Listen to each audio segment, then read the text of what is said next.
Bonjour, nous sommes ravis de vous retrouver aujourd'hui pour cette nouvelle étape de Plus belle ma Sarthe. Nous sommes dans la commune de Montval-sur-Loire, née de la fusion de 3 communes, Château-du-Loir, Vouvray et Montabon en 2016. Une superbe commune que nous allons vous faire découvrir. Puis dans la deuxième partie de l'émission, nous recevrons nos chroniqueurs habituels avant de faire la rencontre de Louise Lelanne, qui est une meilleure apprentie de France en bijouterie joaillerie. Et bien voilà, on retrouve maintenant le maire de la commune, Hervé Roncière.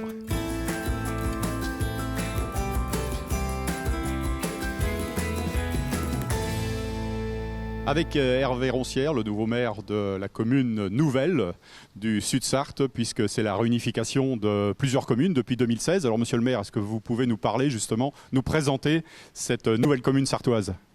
Alors oui, Montval-sur-Loire aujourd'hui est encore un nom qui n'est pas connu dans l'ensemble du département, puisque commune nouvelle, nouveau nom pour une commune qui emporte 3 communes fondatrices, Château-du-Loir, Vouvray-sur-Loire et Montabon, pour se réunir en 2016 et former la commune nouvelle de Montval-sur-Loire.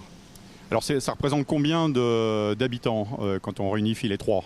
Montval-sur-Loire représente environ 6000 habitants. Petite variation entre le dernier recensement, on est autour de 6000 habitants. Depuis 2014, une perte d'habitants entre 2014 et 2020.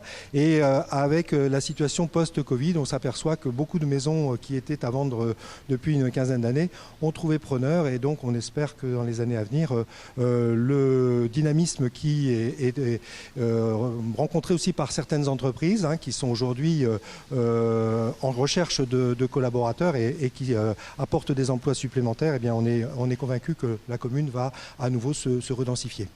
Alors vous êtes castelorien d'origine, vous connaissez bien cette mairie de Château-du-Loir, vous étiez aussi artisan sur la commune de Château-du-Loir.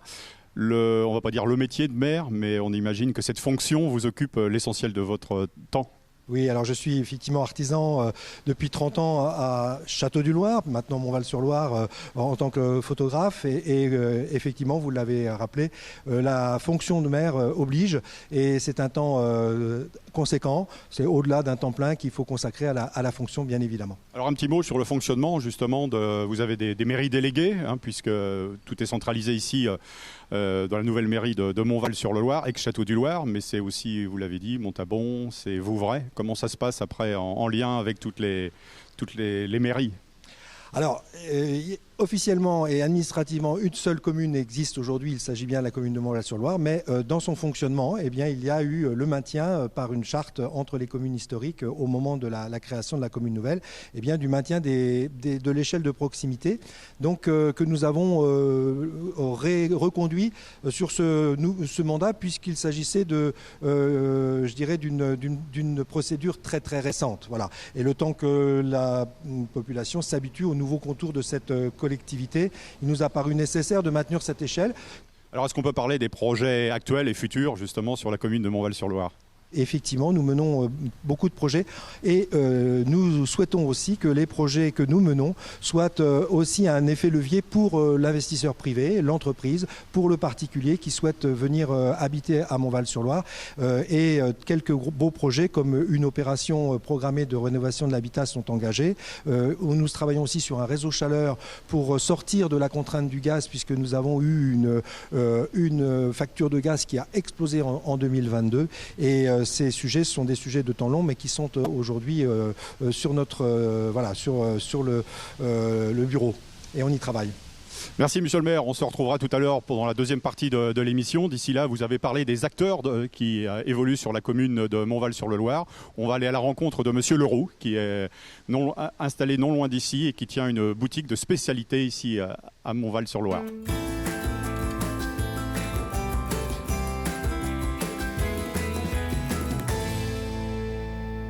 À la boutique Délices et Castelloire, tenue par Denis Leroux, ici dans le centre de Montval-sur-Loire, une boutique bien sympathique où on retrouve plein de spécialités locales. Denis, bonjour. Alors à quand remonte l'idée de créer cette boutique dans le centre-ville ? En 2004, bientôt 20 ans qu'on est ici, le parti pris c'était de vouloir proposer le meilleur du terroir sartois, mais pas que, une épicerie fine globale avec des produits d'un petit peu toutes les régions. Alors c'est du commerce de proximité. Quels sont les gens qui viennent acheter ici ? Vous avez beaucoup de touristes ?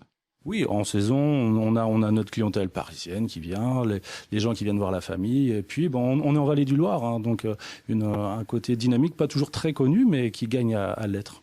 Alors, qu'est-ce qui marche le mieux ? Alors ici, nous, on a tous les produits emblématiques de la Sarthe, évidemment, issus de nos meilleurs producteurs, donc les rillettes, les petits sablés, mais pas que. Après, on a aussi les produits que j'ai pu développer, notamment. Alors justement, les produits que vous avez développés, on a pu voir qu'il y avait plein de choses couleur 24 heures du Mans, puisqu'on a fêté cette année le centenaire. Donc j'ai un produit qui est en fait sous licence 24 heures du Mans. C'est le particularisme aussi de ma boutique, c'est que je développe des produits. Donc on travaille avec l'Automobile Club de l'Ouest, mais pas que. Après, on a aussi les produits maison avec des apéritifs de la région. Apéritifs, vin sans alcool, vous avez aussi des pâtisseries, je crois, aux couleurs des 24 heures. Oui, on a aussi évidemment les boîtes emblématiques de la Sablésienne avec les coffrets 24 heures du Mans qui sont destinés au segment des épiceries fines en fait. Un petit mot de la fin, Denis, également sur votre rôle de torréfacteur ici. Oui, de torréfacteur avec cette machine où on transforme et on torréfie sur place le café et qu'on propose aussi aux restaurateurs du coin parce qu'il y a beaucoup de choses qui sont faites en local, des synergies qui sont super intéressantes. Merci Denis.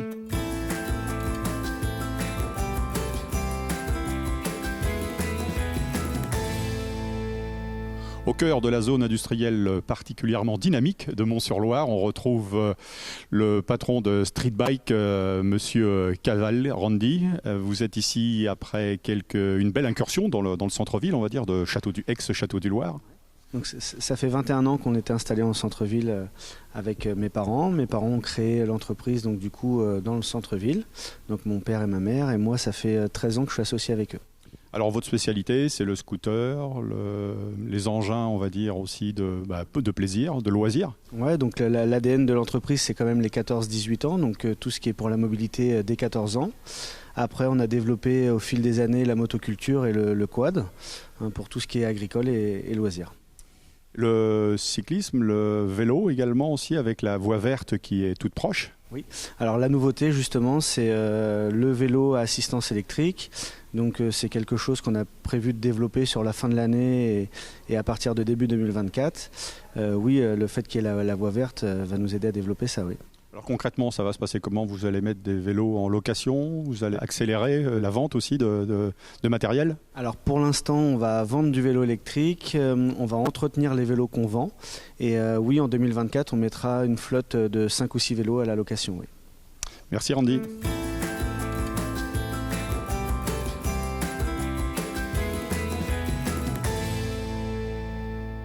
Voilà, nous sommes dans un endroit atypique, qui est la piscine ici de Montval-sur-le-Loir. Plouf, c'est son nom, avec Isabelle Méhaud, qui est la présidente du club. Bonjour Isabelle, merci de nous accueillir dans cet endroit qui est vraiment extraordinaire. Oui, bonjour, merci de votre venue. Oui, effectivement, on a une très, très belle structure et on est content de pouvoir en profiter quotidiennement. Alors parlez-nous du club donc, de Château du Loir qui existe maintenant depuis plus de 10 ans. Oui, tout à fait. Le club a été créé en 2011, au moment de l'ouverture de la structure, justement, au moment de la construction, enfin à la fin de la construction de la structure. Et donc nous avons à peu près 90 adhérents cette année. Et nous proposons un certain nombre de créneaux. Cette année, nous sommes à 9h45 de cours par semaine, répartis du lundi au samedi. Et nous proposons également 1 heure de musculation par semaine en plus, à la salle de musculation du lycée Racan, avec lequel nous avons un partenariat. Alors parmi tous les adhérents, quelques-uns d'entre eux font de la compétition, puisque vos représentants parcourent le département pour participer à différentes compétitions départementales, interclubs et autres. Oui, tout à fait. Oui. Nous avons des nageurs compétiteurs au niveau du département, des adolescents, mais nous avons aussi des masters, des adultes qui participent aussi aux compétitions.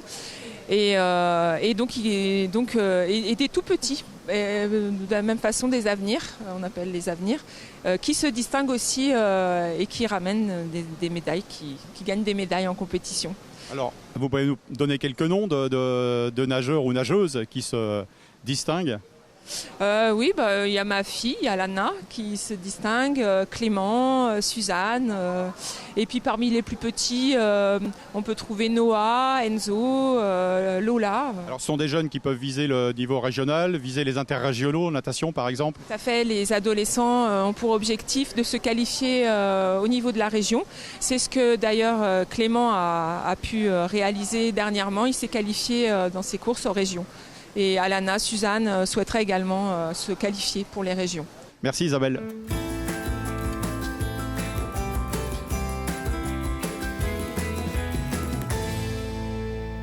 On se retrouve à un endroit historique de Montval-sur-le-Loir, à la rotonde ferroviaire, avec le président de l'association, Bruno Duru. Bruno, bonjour. Bonjour. Alors, expliquez-nous un petit peu, c'est la fin de la saison, vous avez vécu un bel été ? Absolument, largement supérieur à l'année dernière.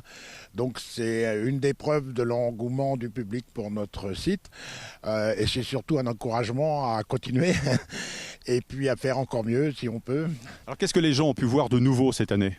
Alors, le matériel n'a pas trop changé, mais on l'a changé de place. On l'a pour la plupart entretenu et réparé pour beaucoup de petites interventions, ce qui fait qu'on a pu faire des démonstrations de quasiment tout le matériel qui est à l'intérieur de la rotonde. Alors pour ceux qui ne le savent pas, ici c'était l'ancienne gare de Château-du-Loir. Alors c'est à dépôt, la gare étant à 300 mètres derrière nous. Là c'était le dépôt où on faisait l'entretien du matériel donc de locomotive, uniquement vapeur. À la fin de la vapeur, le site a été abandonné puisqu'il n'y avait plus de fonction pour l'utiliser, quoi. Donc on a pu voir à l'intérieur qu'il y avait wagons et locomotives. Du matériel comme celui-là, vous en touchez de temps en temps. On vous contacte peut-être pour vous, justement, vous proposer du matériel encore roulant. Oui. Alors c'est très difficile maintenant puisque tout le matériel existant est déjà soit entre les mains d'associations ou de la SNCF qui en possède. Donc de temps en temps, il y a quelques opportunités. Donc on essaie d'être présent aux opportunités. Et là on en a une, j'allais dire une grosse opportunité puisque c'est une très grosse machine à vapeur, très très grosse. Seulement, il y a un problème de financement qui se pose. Il nous faut grosso modo un budget de 50 000 pour la ramener. Alors comment ça va se passer ? Vous allez faire appel à nous, à Stéphane Bern, comme en 2018, pour vous donner un coup de main, pour faire parler aussi de cette association et de ce lieu fantastique. Oui. Alors non, malheureusement, parce qu'on a gagné le loto une fois, mais bon, on n'a pas la chance à tous les coups. Hein, donc on savait qu'il n'y aurait pas de bis. Mais on va faire appel d'abord à nos fonds propres et qui sont dus à des dons, des dons pendant les visites, les dons des adhérents tout simplement. Donc ça suffit pas. Donc pour ça, on va faire appel un peu au public en faisant une souscription publique pour nous aider et pour ramener cette machine qui mérite vraiment d'être ici puisque elle était basée à Tours d'origine. Mais bon, c'est pas loin, passer devant la rotonde régulièrement. Donc elle a une histoire liée à la rotonde aussi un petit peu. On parle de dons, combien de personnes justement font don de leur temps ici pour entretenir toutes ces machines ? Alors donc nous sommes 35 bénévoles. Les 35 ne viennent pas tous les jours, hein, parce que ça ferait beaucoup.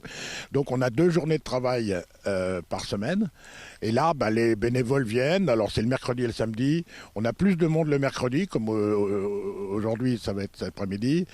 Il y a 15 à 20 personnes à chaque fois. Le samedi, un petit peu moins, parce que chacun a d'autres occupations. Mais grosso modo, on fait 8000 heures de bénévolat à l'année. Alors on l'a vu à l'intérieur, vous avez aussi un musée que vous allez agrandir visiblement. Absolument, donc un musée qui est déjà, il fait 130, 140 mètres carrés, où il y a beaucoup de choses, mais on a encore des choses à montrer et surtout à expliquer. Donc il va nous falloir un peu plus de place pour faire des visuels, des vidéos, etc., pour expliquer les outils qui sont présents, par exemple, expliquer leurs fonctions et montrer leur fonctionnement, quoi. Merci Bruno.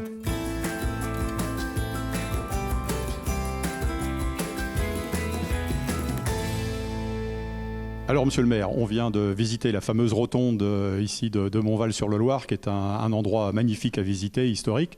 Mais on peut dire qu'en termes d'histoire, il y a beaucoup de choses, mais aussi de tourisme, puisqu'il y a également d'autres sites à visiter ici sur votre commune.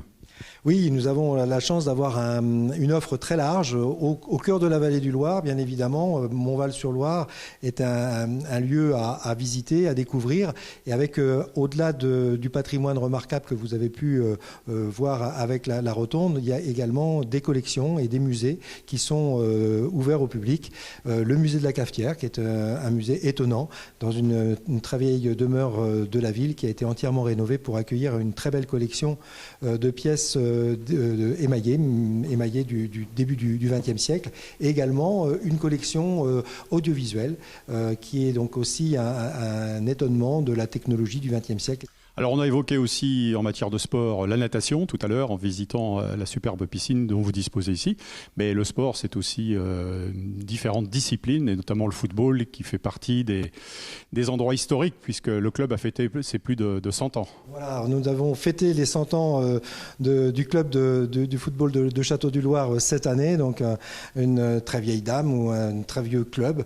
Un des premiers clubs du département, avec toujours une équipe bénévole très très motivée, très entreprenante. Et donc nous avons la chance aussi d'avoir près de 2000 licenciés à l'échelle de la commune dans les clubs sportifs. Donc au-delà du club de foot, on a vraiment un panel d'offres sportives qui fait que la commune est labellisée Terre de Jeux 2024, une label aussi ville sportive. Et la commune donc entretient un certain nombre d'équipements publics. Donc notamment, bien évidemment, les terrains de foot, les gymnases qui sont à la disposition aussi des complexes de l'éducation nationale et le lycée et collège, et qui donc nous apportent donc une offre importante dans les multiples disciplines qui sont offertes sur la commune, et elles sont très nombreuses. Nous allons également en 2024 inaugurer notre nouveau pump track avec un terrain de tennis 3x3. Eh bien, merci Monsieur le maire de nous avoir permis de visiter un peu plus en détail Montval-sur-Loire qui, rappelons-le, est la réunification de 3 communes en 2016. Quant à nous, on va se retrouver dans la deuxième partie de l'émission Plus belle Massarthe dans quelques instants, une fois une petite pause passée, avec nos chroniqueurs habituels et puis une invitée à meilleure apprentie de France, Louise Lelanne, meilleure apprentie en bijouterie joaillier. À tout de suite.